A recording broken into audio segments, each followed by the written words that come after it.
Hi everybody, I'm going to talk to you today a little bit about chi-square critical values and how to get them out of the chi-square table. So the first thing to know is that when you're doing a chi-square test, you're going to have to compare that chi-square test against the chi-square critical value, just like you've been doing in hypothesis tests for means or proportions or really any other hypothesis test. You take the result of that statistical test and you compare it to some kind of critical value. That critical value, of course, sets off the probability under the curve where you would make your decision that designates that rejection region where you'd make your decision on whether you reject the null hypothesis or fail to reject the null hypothesis. For a chi-square, the curve looks a little bit like this over here on the left, where it begins at 0 all the way on the left, and it's kind of a skewed distribution, and then you have your chi-square critical value on the right, and that probability, that area in red, is that 0.05 or 0.01, whatever your significance level is going to be, that represents your rejection region.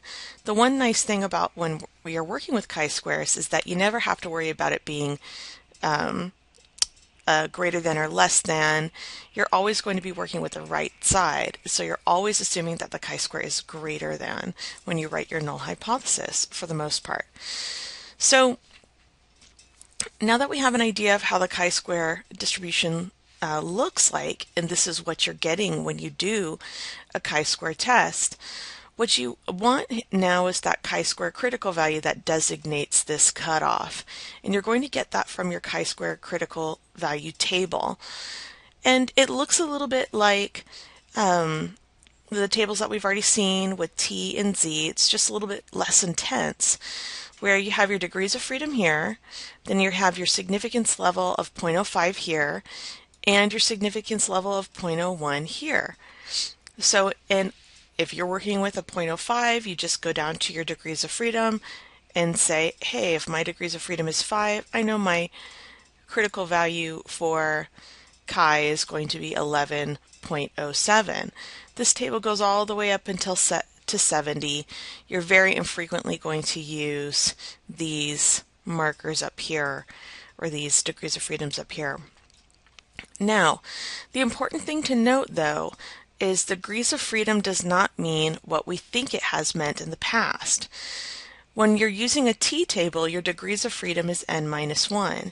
However, when you're using a chi-square table, we're doing a different kind of analysis where we're dealing with all the data points in a, say when we're calculating a mean or proportion, where instead when we're doing a chi-square we're working with a table, so we don't actually have individual cases, we kind of have a more aggregate measure of what's going on.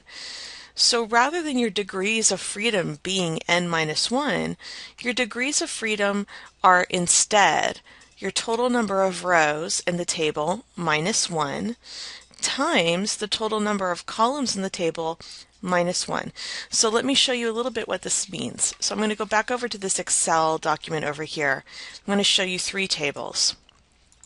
So here's my first table, and what I need to know in order to get that critical value for chi-square is how many rows and how many columns I have.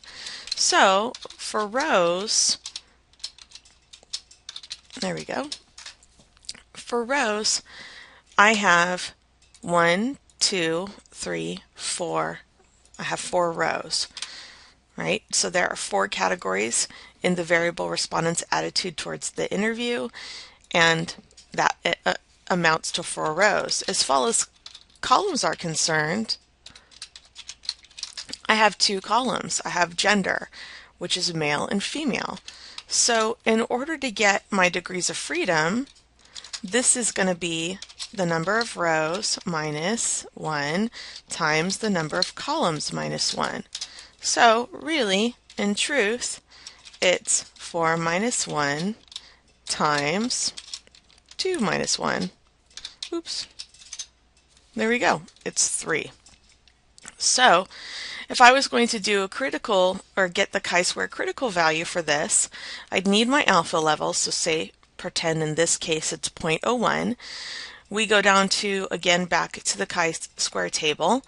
We go down to 3, and we go and grab the critical value of 11.34. So it's that simple. So let's go ahead and do another one.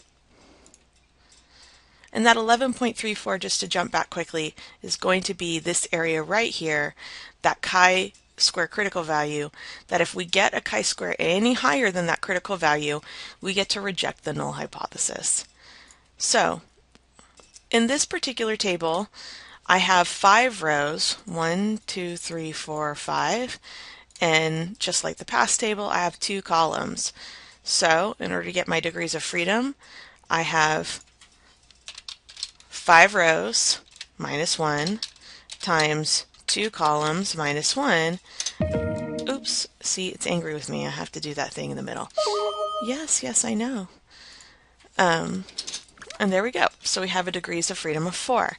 So if we had an alpha level of 0.05 for this case, we'd go back over to our table, grab 4, and our chi-square critical value would be 9.49. Again, we have a 4 by 2 table, so it would be 3 times 1, or 3, to find our critical value, just like we did in the first one.